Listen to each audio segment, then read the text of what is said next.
Hi, I'm Eric Naso for NewShooter.com, and today we have a Intelitech LC160 light cloth. This is a 2x2. I was going to say 1x1, but it's a 2x2. It's actually 4 individual panels that are sewn together. What am I trying to explain to you for? I'll show you in a minute. But what's really great about this kit, and I'm kind of showing it to you in reverse a little bit maybe, but this is what it looks like fully put together. It's kind of like 4 pieces roughly. You have a controller, you have the light cloth itself, and it comes with this softbox. Not too deep, but it works pretty well. And also you get a grid to focus the light. All this for about $999, which is pretty good. And it now comes in a hard case as well. So let's go ahead and take a look at all the features of the Intelitech LC160 light cloth. Let's jump right into the good stuff. With the light set to 3200K from 1 meter or 3.4 feet, I got an output reading of 3,280 lux or 305 foot candles. Now set at 5600K from the same distance, I got an output reading of 3,640 lux or 385 foot candles. Daylight settings have slightly more output.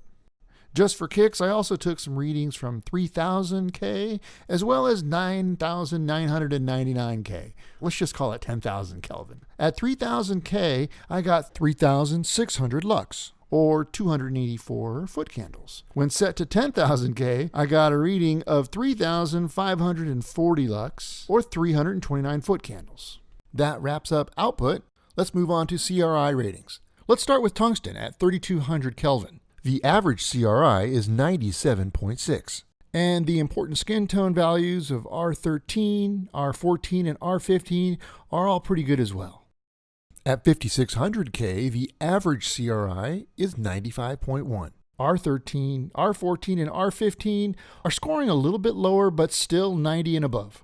All right, let's go full tungsten at 3000 Kelvin. The average CRI is 96.1. And again, R13, R14, R15, all above 90. Pretty good. And at 10,000 Kelvin, well, here it starts to show a little bit of weakness. But still, overall, very good. The average CRI is 90.2. R13, R14, and R15, well, they drop to low 90s and upper 80s. So what does all these ratings mean? Well, to me, it shows how accurate the colors are, and they're pretty good throughout the Kelvin range. Going from 3,000 to 10,000 Kelvin is quite a spread. So the light cloth mounts to this bracket, and this folds down pretty clever actually, so it's nice and small. Now it has 2 hinges. The hinges are plastic, but they are pretty firm. They're not floppy, which is nice. And then these little guys come out, they're like wings. And look what's happening here, you see? So now we have a frame. I would have liked a larger light post because I like using grip heads as well. This is okay, but using a traditional grip head works really well. It's super fast and easy. I find sometimes these multiple joints can be a little sloppy when things get a little heavier. I just like grip heads. All right, so this is one of my favorite parts here. Watch this. Ring. Look at that. It could definitely mount in different ways. You can mount it, up or angles, whatever you need to do. And yeah, and it's super flat, see? So there's only one cable that goes to the back that plugs into the controller. So this is all options too. You can mount it to a wall, you can tape it, you can do all sorts of cool stuff. I'd like the cable to go straight down. I think it makes sense to not have any straining on it. Now, this thing's real sticky. So I try to line it up just right, get it right on the inside, and then get this one all lined up too. And that's it. And then it just stays on there. And it does not fall off, which is really impressive. I wasn't sure, Velcro is kind of a weird thing. It neither really holds really well or too well, that really industrial plastic kind, or the fabric one, is flimsy and falls off. This is on there. I mean, it's definitely on there. It ain't falling off. So that's impressive. Keeping to the compact form of the light, the LC160 softbox attaches with Velcro, and it just pops open, and I basically find the corners. That's where you have the little cutouts, and that's what's going to go in the corners. So you just find that, line it up, and just really quickly put it on. It doesn't have to be perfect. Last one, boom, and you're done. Now you're ready for the diffusion. The diffusion is nice, actually. It's a little bit on the heavy side, which is great because it's going to soften those those diodes nicely. It's nice and white, so you're not going to get a kind of a warming effect from the fabric. Now you just put it in. It's also Velcro, it has very thin lines, and what I do is I try to kind of split the difference. I know it's hard sometimes. You want to make everything all lined up and perfect, and that kind of makes you crazy, but it doesn't have to be that way. And that's it. Now we have our diffusion attached. This is looking great. Let's grab that grid and just pop it in as well. It's super easy. Just find the corner to corner again. Start from the top because that makes it easy. You just pop it in, pop it in. Here's the light cloth fully assembled.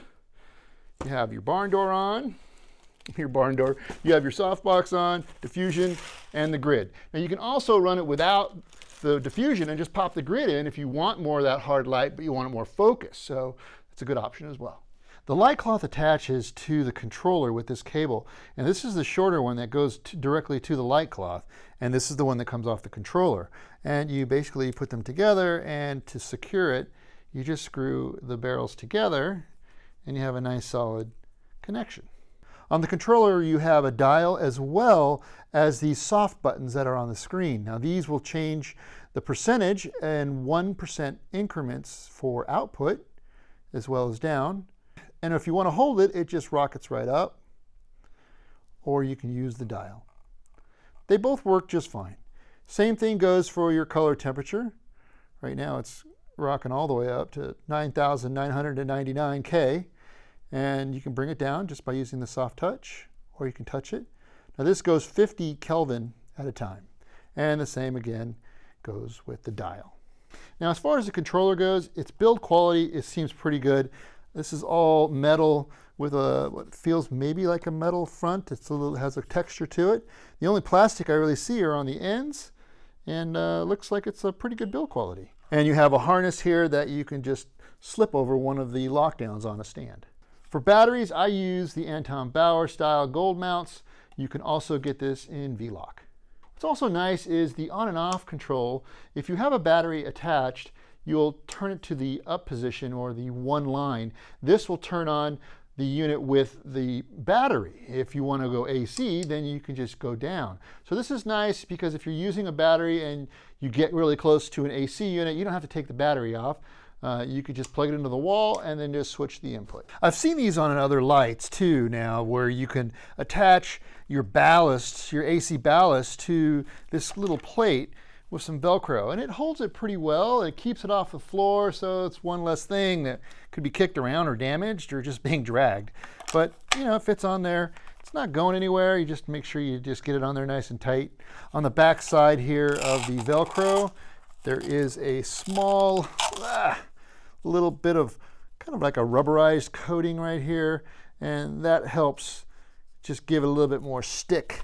But I definitely would recommend just getting it on there as tight as possible to keep it from moving around. If you want to use a battery with the light cloth, you're going to need at least a 14.8 volt battery or a 15 volt battery. On the other end is your DMX connectors. One downside to the controller is that it's big, and when you add a battery to it, it gets even bigger, it's heavier. So I don't know why it has to be this big, but maybe it has to be cooled, or there's a lot of electronics in here that need it. Now the remote is nice, but unfortunately it doesn't power on and off the actual light. What you can do is, well, you can adjust color and change the temperature very easily, as well as the output. So you can bring that down or up to your liking, which is super handy, but only downside is, well, you can't turn on and off the light. This is the soft case that it came with, but they have upgraded to a hard case like this one. This is a good thing if you're traveling a lot and you tend to pile gear up, but it will add a little bit more weight. Here are a few samples of some promos that I shot.